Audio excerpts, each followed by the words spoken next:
ED समन पर Delhi high court से भी केजरीवाल को राहत नहीं। ईडी एक्शन पर हाईकोर्ट ने नहीं लगाई रोक। 22 अप्रैल को होगी अगली सुनवाई।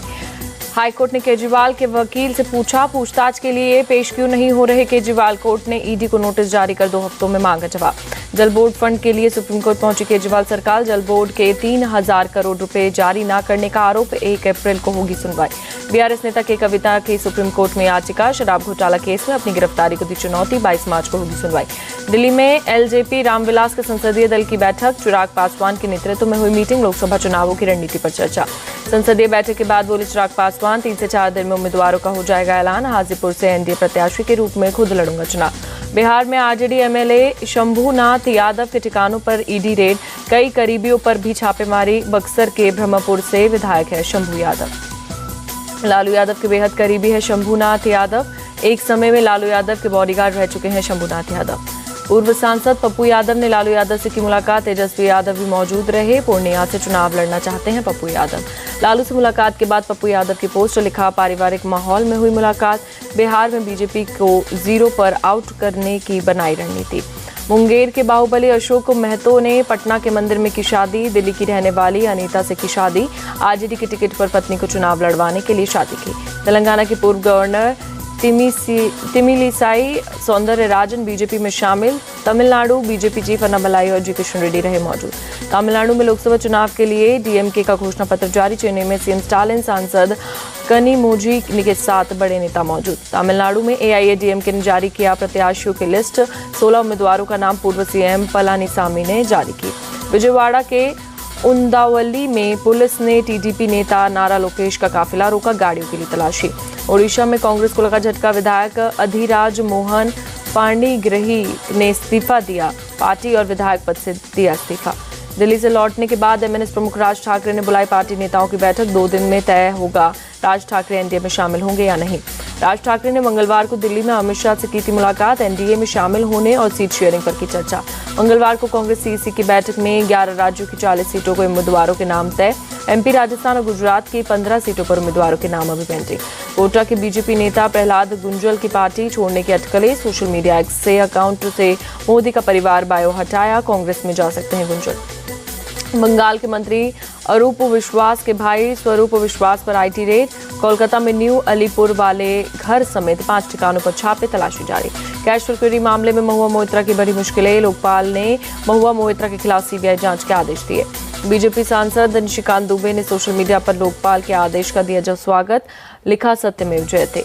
यशवंत सिन्हा को लेकर बोले शत्रुघ्न सिन्हा, अगले 2-3 दिन के उनके बारे में चौंकाने वाली खबर मिल सकती है। दिल्ली के भारत मंडपम में स्टार्टअप महाकुंभ का आयोजन। पीएम मोदी ने कार्यक्रम में हिस्सा लिया। स्टार्टअप महाकुंभ के तहत प्रदर्शनी का भी आयोजन। पीएम मोदी ने प्रदर्शनी का लिया जायजा। स्टॉल्स पर प्रोडक्ट्स की दी जानकारी।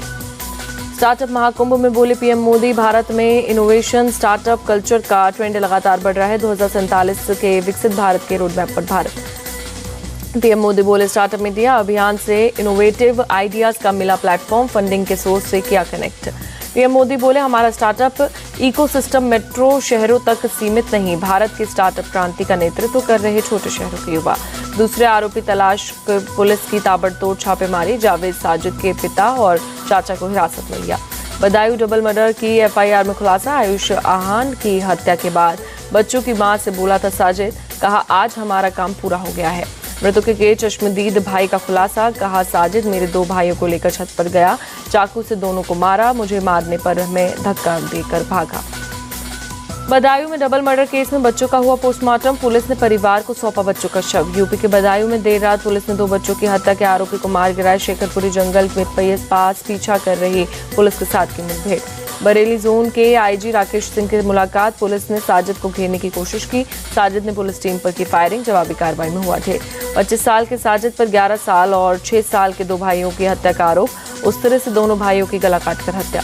पेशे से नाई साजिद ने देर शाम पड़ोस के 3 नाबालिग भाइयों पर किया हमला। तीसरा बच्चा छत से कूदकर जान बचाने में हुआ कामयाब। बदायूं में सुरक्षा बलों का फ्लैग मार्च। पुलिस जवानों के साथ पैरामिलिट्री फोर्स ने भी किया मार्च। डबल मर्डर पर बोले बदायूं एसएसपी, शहर में कानून व्यवस्था सामान्य। सोशल मीडिया पर भी हमारी पूरी नजर। बदायूं कांड पर बोले गिरिराज सिंह, यूपी में जिसने भी कानून तोड़ने की कोशिश की, चाहे वो हिंदू हो या मुसलमान, सीएम योगी ने किसी को नहीं बख्शा।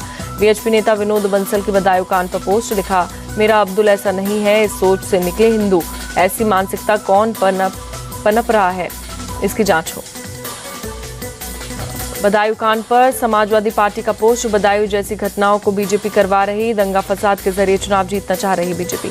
चित्तौड़गढ़ के पहुना गांव में भगवान चारभुजानाथ के जुलूस पर पथराव, एक शख्स घायल, दरगाह के पास जुलूस पहुंचने पर दो समुदायों में हुआ विवाद।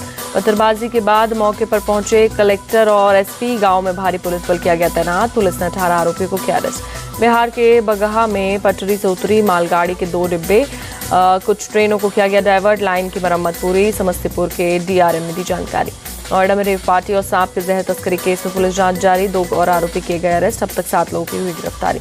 पश्चिम बंगाल के कूच बिहार में टीएमसी और बीजेपी के कार्यकर्ताओं के बीच झड़प, दिनहाटा में केंद्रीय मंत्री निशीथ प्रामाणिक और राज्य के मंत्री उदयन गुहा के समर्थकों में हाथापाई। दिनहाटा में उदयन गुहा के जन्मदिन समारोह के दौरान निशीथ प्रामाणिक का काफिला गुजरा, दोनों पक्ष के समर्थकों में हुई भिड़ंत। बिहार में मोतिहारी के अगरवा मोहल्ला में रास्ते के विवाद को लेकर चली गोलियां, पड़ोसी ने दंपति को मारी गोली। महिला को गोली मारने का सीसीटीवी फुटेज आया सामने, महिला के गिरने के बाद भी पड़ोसी दागता रहा गोलियां।